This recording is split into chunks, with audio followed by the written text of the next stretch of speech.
सोनम वांगचुक का चेहरा, लद्दाख में हो रहे प्रोटेस्ट की तस्वीरें, ये सब तो हम सबने सोशल मीडिया पर देखी ही हैं।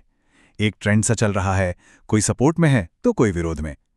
लेकिन इस शोर के पीछे की असल कहानी क्या है? आज हम इसी को परत दर परत समझने की कोशिश करेंगे।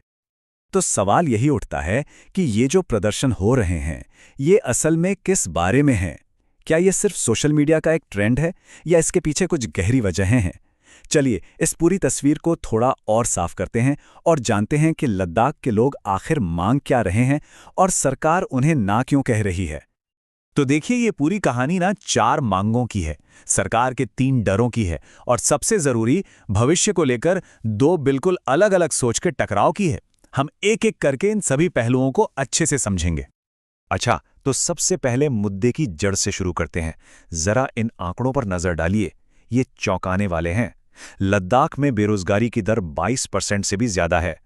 ये भारत के नेशनल एवरेज से लगभग दोगुनी है। तो ये समझना मुश्किल नहीं कि इतना गुस्सा और इतनी बेचैनी क्यों है जो लोगों को सड़कों पर ले आई है। लेकिन बात सिर्फ नौकरियों की नहीं है, बिल्कुल नहीं। ये लड़ाई इससे कहीं ज्यादा बड़ी है। आइए अब उन 4 मुख्य मांगों पर नजर डालते हैं जो प्रदर्शनकारियों ने सरकार के सामने रखी हैं। उनकी मांगें बहुत साफ हैं। पहली, स्थानीय लोगों के लिए ज्यादा से ज्यादा रोजगार हो। दूसरी, लोकसभा में अभी जो 1 सांसद है उसकी जगह 2 सांसद हो ताकि उनकी आवाज दिल्ली तक और मजबूती से पहुंचे।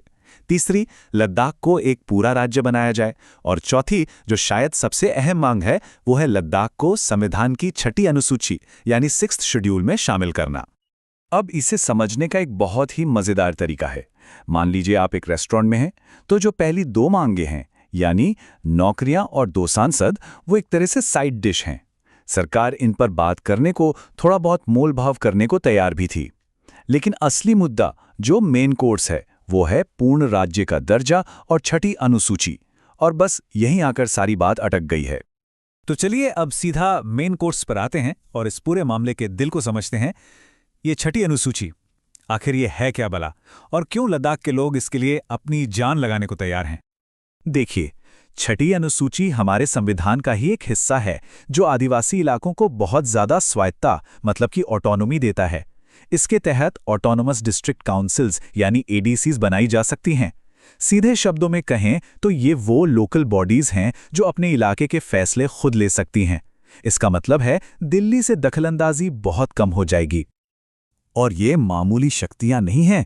जरा सोचिए, स्थानीय परिषद को जमीन, जंगल, पानी के भंडार, इन सब पर पूरा कंट्रोल मिल जाएगा। मतलब वो तय करेंगे कि इन कीमती रिसोर्सेज का इस्तेमाल कैसे हो। माइनिंग, लोकल पुलिसिंग, हेल्थ, सफाई, सब उनके हाथ में। और तो और शादी और तलाक जैसे पर्सनल मामलों पर भी वो अपने कानून बना सकते हैं। संक्षेप में कहें तो लगभग सारी पावर दिल्ली से निकलकर लोकल लोगों के हाथ में आ जाती है। तो आखिर वो ये सब क्यों चाहते हैं? वजह बहुत सीधी और इमोशनल है। मकसद है लद्दाख की अनोखी संस्कृति, वहां का नाजुक पर्यावरण और उनकी आदिवासी पहचान को बाहरी असर से बचाना। उनका कहना है कि ये हमारे पहाड़ हैं, हमारी जमीन है और हम अपने जीने के तरीके को किसी भी कीमत पर बचाना चाहते हैं। अच्छा, तो ये तो हो गई एक तरफ की बात। अब सिक्के का दूसरा पहलू भी देखना जरूरी है। सरकार इन मांगों को, खासकर 6ठी अनुसूची वाली मांग को मना क्यों कर रही है? उनके भी अपने तर्क हैं। चलिए उन्हें भी समझते हैं। सरकार का सबसे पहला और शायद सबसे बड़ा तर्क है नेशनल सिक्योरिटी। उनका कहना है कि देखिए, लद्दाख चीन के साथ एक बेहद संवेदनशील और जरूरी सीमा पर है। अगर जमीन का कंट्रोल लोकल काउंसिल को दे दिया गया तो कल को सेना की मूवमेंट के लिए या किसी और जरूरी काम के लिए जमीन लेने में दिक्कतें आ सकती हैं और सरकार ये जोखिम बिल्कुल नहीं उठा सकती। अब सरकार की दूसरी चिंता को समझने के लिए हमें लद्दाख की डेमोग्राफिक्स को देखना होगा। जैसा कि इस चार्ट में दिख रहा है, यहाँ की आबादी लगभग बराबर बराबर मुस्लिम और बौद्ध समुदायों में बटी हुई है। और यही आंकड़ा सरकार के अगले तर्क की नींव रखता है। इन्हीं आंकड़ों को देखते हुए सरकार को एक और डर सता रहा है। उन्हें लगता है कि अगर इतनी ज्यादा ऑटोनॉमी दे दी गई तो हो सकता है कि लोकल काउंसिल पर किसी एक धार्मिक ग्रुप का दबदबा हो जाए। इससे धार्मिक आधार पर कानून बनने का खतरा है और ये भी डर है कि इस इलाके को पड़ोसी देश जैसे पाकिस्तान या चीन आसानी से प्रभावित कर सकते हैं या मैनिपुलेट कर सकते हैं। और अपनी इस चिंता को सही ठहराने के लिए सरकार इतिहास का एक उदाहरण देती है। वो 1989-90 में कश्मीर में हुई घटनाओं का हवाला देते हैं। उनका तर्क है कि उस वक्त भी कुछ ऑटोनोमस बॉडीज का बाहरी ताकतों ने गलत इस्तेमाल किया था और वो इतिहास की उस गलती को दोहराना नहीं चाहते। तो जब हम दोनों तरफ की दलीलें सुनते हैं ना, तो एक बात बिल्कुल साफ हो जाती है। ये लड़ाई सिर्फ कुछ मांगों को मनवाने या ना मनवाने की नहीं है। असल में ये लद्दाख के भविष्य को लेकर दो बिल्कुल अलग-अलग विजन, दो अलग-अलग सपनों का टकराव है। ये स्लाइड इस टकराव को इससे बेहतर तरीके से नहीं दिखाया जा सकता।